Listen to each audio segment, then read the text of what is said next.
안녕하세요. 간주모TV입니다. 이번 책은요, 조금은 어둡다라는 생각이 드실 수 있는 책이 될 텐데, 실제로는 너무나도 생동감 있는 책이 아닐까라는 생각이 들어요. 까르페 디엠. 여러분들이 많이들 좋아하시는 용어가 아닐까 싶습니다. 어떤 뜻이죠? 맞아요.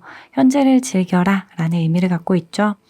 이 책은요, 나는 매주 시체를 보러 간다 라는 책 제목을 달고 있습니다. 다소 보았을 때 조금은 의아할 수도 있을 텐데 어떠한 내용들을 담고 있는가 함께 살펴보도록 할게요. 이 책의 저자는 유성호 교수님이 될 거고 또 법의학자가 될 겁니다. 서울대학교에서 죽음과 관련된 교양 과목을 담당하고 계신다고 하고요. 약 20여 년 동안 법의학자로서 여러 사건들을 마주하게 되었고 또 이 사람은 어떠한 죽음 때문에 이렇게 되었는가를 연구하신 분이다라고 생각하시면 되겠어요. 그러면 지금부터 어떠한 내용들을 담고 있나 살펴보도록 하겠습니다. 법의학자다라고 앞서 말씀을 드렸는데요. 법의학이다라고 하는 것들이 다소 생소하게 느껴지시는 분들도 계실 거란 생각이 듭니다. 책의 앞부분에 보게 되면 이렇게 표현이 되어 있습니다.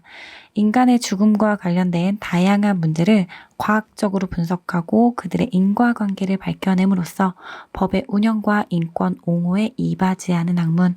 아마도 여러분들이 부검을 한다라는 얘기를 들어보셨을 거예요. 그런 것들을 직접 시행하는 분들이 법의학자가 될 건데요. 조금 더 이해가 쉽게 아래쪽에 나와 있습니다. 변사자에 대한 검안, 부검 등을 살인이나 상해에 대한 강력한 증거를 제공해 범인을 색출하거나 죄의 유무를 판정하고 형량의 정도 등을 결정하는 데 응용이 되는 거다라고요. 여러분들이 어떠한 사건이 있을 때 이 사람이 어떠한 상태 때문에 어떠한 원인 때문에 죽음을 맞이하게 됐는가 그런 것들을 부검을 통해서 확인을 하게 될 텐데 이 부검을 직접적으로 시행하고 어떠한 원인 때문에 이러한 결과가 나왔는가를 심도 있게 객관적으로 확인해 보는 분들이다라는 생각을 하시면 될 것 같아요. 그러면 우리가 목차를 먼저 한번 살펴보도록 할게요. 크게 세 가지의 챕터로 나뉘어져 있는데 첫 번째는 죽어야 만날 수 있는 남자, 본인의 업무에 대한 것들, 법의학자로서의 삶이라던가 법의학에 대한 이해를 높일 수 있는 얘기들이 들어가 있고요. 특히나 여러 사건들을 다루고 있습니다. 어떻게 보면 여러분들이 조금은 더 재밌게 볼 수 있는 챕터가 아닐까라는 생각이 들어요. 그 다음은요, 우리는 왜 죽는가라는 얘기를 나오고 있습니다. 여기서는 말 그대로 죽음에 대해서 근본적인 질문을 하고 있고 그에 대한 여러 가지의 정보를 담고 있거든요. 그것도 우리가 좀 살펴보도록 할 거고요. 세 번째에서는 죽음을 공부해야 하는 이유에 대해서 얘기를 하고 있습니다. 우리가 죽음을 왜 알아야 하는가, 죽음에 대해서 왜 생각을 해봐야 하는가에 대한 것들을 다루고 있는데 결국에는 한 가지였거든요. 이 얘기들을 하게 된 것은 그것은 마지막에 말씀을 드릴게요. 제가 두 번째 부를 보게 되면 우리는 왜 죽는가라는 주제다라고 말씀을 드렸는데요. 거기에는 여러 가지 내용들이 있는데 특히나 의료진이 될 여러분들 혹은 현재 의료진인 여러분들에게 더 많이 좀 중요하게 다뤄볼 법한 내용들을 서머리해 보았습니다. 연명의료, 안락사, 자살 이와 같은 무거운 주제들이 쉽게 풀이가 되어 있고요. 여러 가지의 정보 내용들이 담겨 있거든요. 연명의료를 보게 되면 1997년의 보람의 사건 아마 기억하시는 분들도 계실 거예요. 굉장히 큰 사건이었고 뉴스에서도 항상 나오게 되는 그런 주제였거든요. 뇌출혈 수술 직후에 퇴원을 원하는 보호자가 있었습니다. 퇴원하지 않고 병원에서 치료를 받았다면 그 환자는 살 수 있었을 수도 있어요. 근데 보호자가 강력하게 요구를 하게 되었고 그때 그 요구를 들어서 의료진들이 보내게 되죠. 그러고 나서 얼마 있지 않아 환자는 사망하게 됩니다. 이것 때문에 화두가 되었어요. 이런 것들을 선택할 권리는 누구에게 있는 거냐라는 거죠. 또 2008년에 세브란스 병원 국내 첫 존엄사 사례가 될 건데요. 할머니가 기관지 내시경을 받으러 갔었습니다. 원래는 건강하시던 분이었는데 기관지 내시경을 하는 와중에 문제가 발생을 하게 되었고 혈관이 터지게 되면서 출혈이 발생을 하게 되면서 식물인간과 같은 상태가 된 사례였어요. 이때 우리가 연명의료를 하는 게 의미가 있겠느냐, 이게 문제가 되었던 거고, 처음으로 우리나라 대법원에서 존엄사를 인정하게 되는 그러한 계기가 되었죠. 안락사에 대한 여러 가지 내용들도 나오고 있습니다. 특히나 적극적인 안락사 혹은 의사 조력 자살, 이런 것들과 관련해서 여러분들이 평소에 좀 관심이 있거나 안락사에 대한 본인의 생각을 정립하고 싶으실 때 이 부분을 읽으신다면 많이 도움이 될 거다라는 생각을 하게 되었어요. 또 여러 가지의 죽음에 대한 내용들을 다루고 있거든요. 그러다 보니까 저도 이 책을 읽으면서 안락사에 대한 단편적인 부분뿐만이 아니라 조금 더 심도 있게 고민해 볼 수 있는 챕터가 되었던 것 같아요. 자살에 대한 부분도 굉장히 중요하게 다루고 있습니다. 자, 여러분들 자살이요. 일본 자살률이 굉장히 높다라는 얘기 많이들 들어보셨을 건데요. 우리나라가 그보다 더 높다고 하네요. 이 책을 통해서 저도 보면서 우리나라의 자살률이 정말 높구나라는 생각을 하게 되었는데, 자살에 대해서 이렇게 표현하고 있는 부분들이 있습니다. 심리적 이유로 죽음을 선택하는 사람이 급증하고 있다. 사망의 원인은 병사, 질병으로 인해서 죽음을 맞이하게 되는 거죠. 병사가 압도적으로 많고 그중 대표적인 경우가 암이라는 것이다. 그리고 나서 그 뒤를 이어 자살이 우리 사회의 죽음의 대세를 형성하고 있다. 자, 여러분들 2017년에 자살과 관련된 통계 자료를 보게 되면요. 교통사고의 사망자 수보다 2배 이상 많은 수치를 기록하고 있다고 합니다. 전체 수로 봤을 때 1년 동안에요. 약 12,000명에 달하는 분들이 자살을 선택하고 있다고 해요.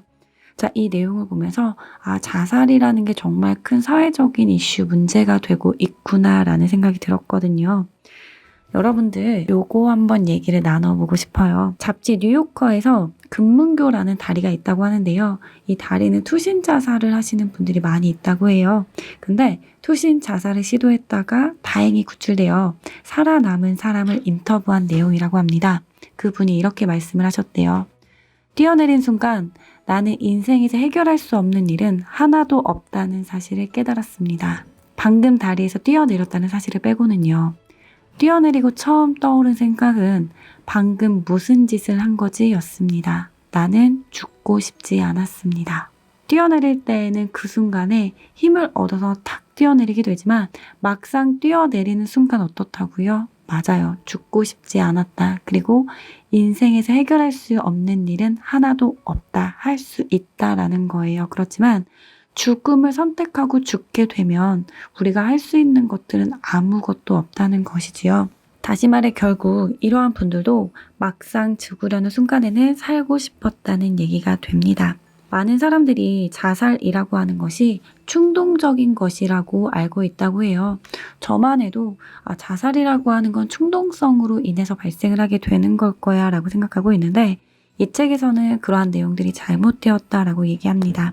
자살은 사회적 커뮤니케이션이 정상적으로 이루어지고 소속감이 있다면 실제로 시행되지 않으나 사회적 교류가 단절된 상태에서는 죽음에 대한 관념이 지속적으로 조금 더 구체화되어 어느 순간 용기를 내서 실행하게 된다라고 표현하고 있거든요. 그러니까 그러한 것들이 점차 쌓이게 되면서 어느 순간 용기를 내게 되고 그때 시도를 하게 된다라는 얘기예요. 그러면서 이때 저자가 강조하고 있는 부분이 있습니다. 주변에 잠재하는 자살자의 준비를 눈치채서 도와준다면 막을 수 있다라는 거죠.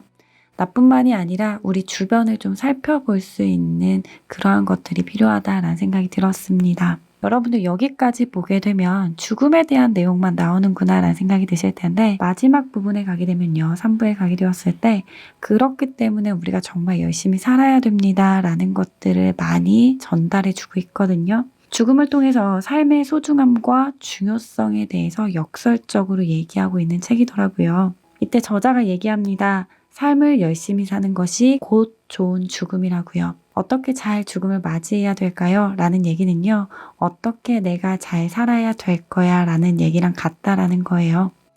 죽음을 잘 맞이하고 싶다면 지금 현재 삶을 잘 살아야 된다라는 게 저자의 궁극적인 얘기였습니다. 그러면서 열심히 사는 삶에 대한 5가지를 얘기해요.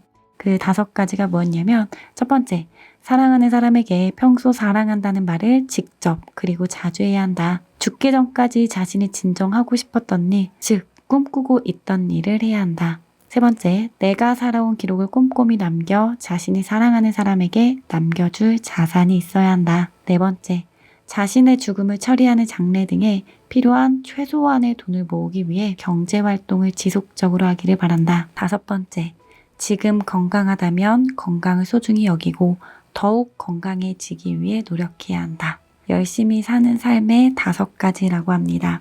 여러분들 까르페 디엠 모두들 현재를 즐기시고요. 열심히 살아가시길 바랍니다. 이것으로 이번 리뷰를 마치고요. 다음엔 더 유익한 리뷰로 돌아올게요.